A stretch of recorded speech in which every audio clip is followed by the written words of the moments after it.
All right, Phil here, and this is the time lapse that I put together using the photos that Will shot. And so I'm going to show you everything that I did to put together this time lapse. So we're going to back up starting from scratch. There's basically a few steps. What you do with your photos, you got to import them, you got to edit them, then we got to put them into your video editor. We got to put that together, and then of course make it look good in terms of the timing and the sizing and positioning. So there's a lot of things going on. I'm going to be editing in Adobe Lightroom and Adobe Premiere Pro, but I'm also going to be trying to teach this in a sense that you could use whatever video or photo editor you want.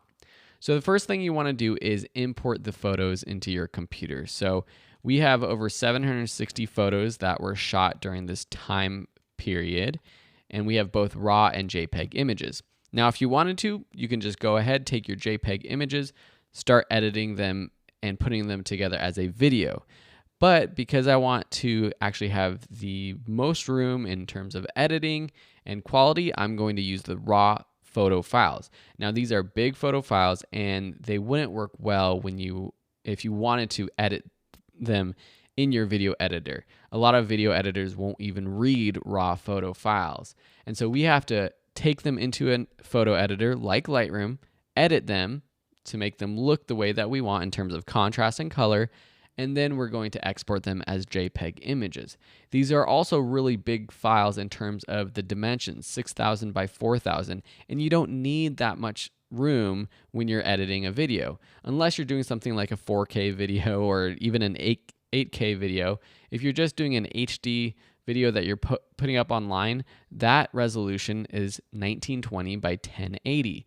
And so we would have to shrink these photos down really a lot to even make it a 1920 by 1080 video, meaning we're wasting a lot of file size space and a lot of space and a lot of processing power if we were to use photos that were this size. So that's just one of the other things we're going to do in Lightroom or whatever photo editor you're using.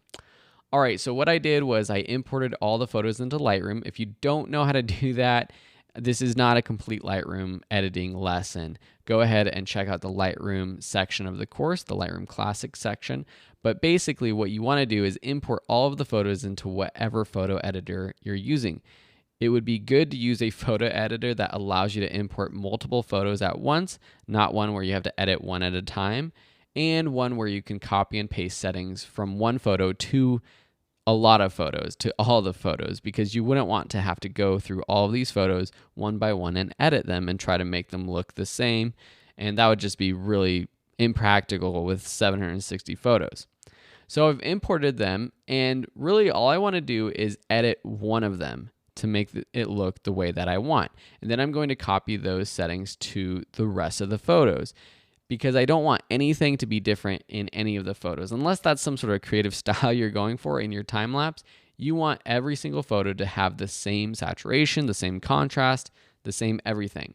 So I went to one of these photos, and let me just reset this, and you can kind of see what I did if you're paying attention to the sliders over here. I did things like I pulled down the blacks, the whites, the shadows, I increased the vibrance, increased the tone curve, and that's pretty much it. And you should have these kinds of editing options in whatever photo editor you're using. The cool thing about Lightroom, though, is that there's a very easy way to copy these settings from this photo to all of the photos. All you have to do is make sure you have the photo that you edited selected in the timeline down here or your toolbar. And then all you have to do is press Command A, and that selects all of the photos in this photo strip down here.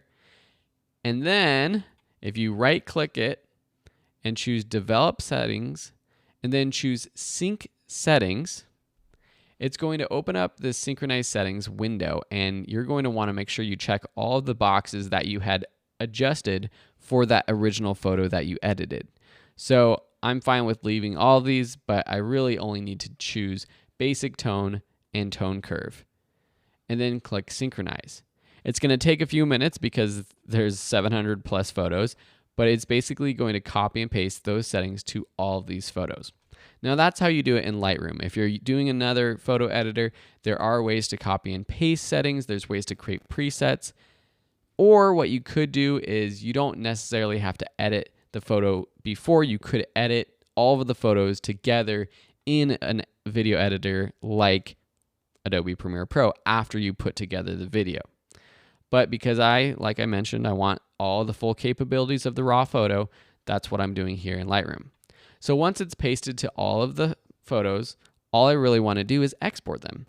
So in Lightroom, I'm just going to select all of them. Again, I still have them all selected down in the photo strip. If you don't, just select one and then press Command A. That would be Control A if you're on a PC. Then go up to File, Export, or click Command Shift E or Control Shift E on a PC. Now, a couple settings to keep in mind, and this is what you want to do if you're using another photo editor as well, is if you can, resize to fit. Now, I resize these photos so that the width dimensions are going to be 1920.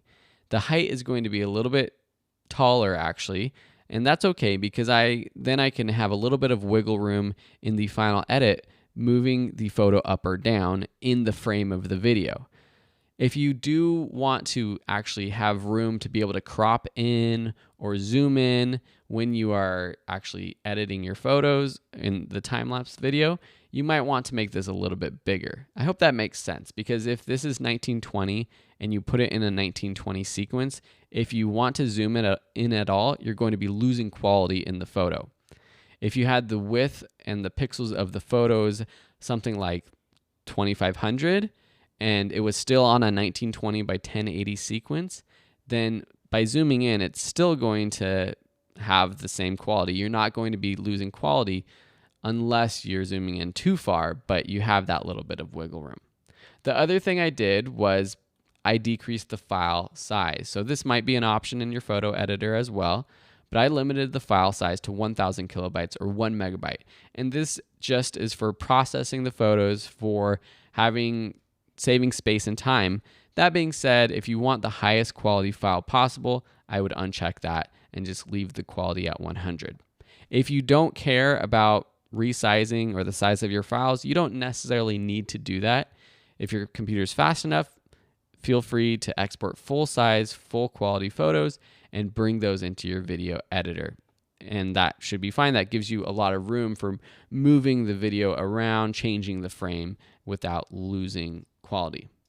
And then I would just export them. I am using a sequence name, so I'm starting with the word time-lapse, and then they're named time-lapse 1, time-lapse 2, time-lapse 3, etc. Or you can just use the file name if you want because it's already in a sequential file name. And then just click export. Now, on my computer, 760 photos took a while to actually export, probably close to half an hour. If you have a faster or slower computer, it's going to be different. So after I did that, I had this edited folder with 754. I'm not sure why about 7 of the photos did not get exported. That's interesting. But anyways, I have 754 photos. Make sure that you have the photos from the beginning to the end. I know why. It's because the first photos that were imported, actually in the raw photos, were some test photos that Will was taking. So these 754 photos we did edit in Lightroom. So those are all the photos from this time lapse. So I have this edited folder. And so let's take these photos into Premiere Pro.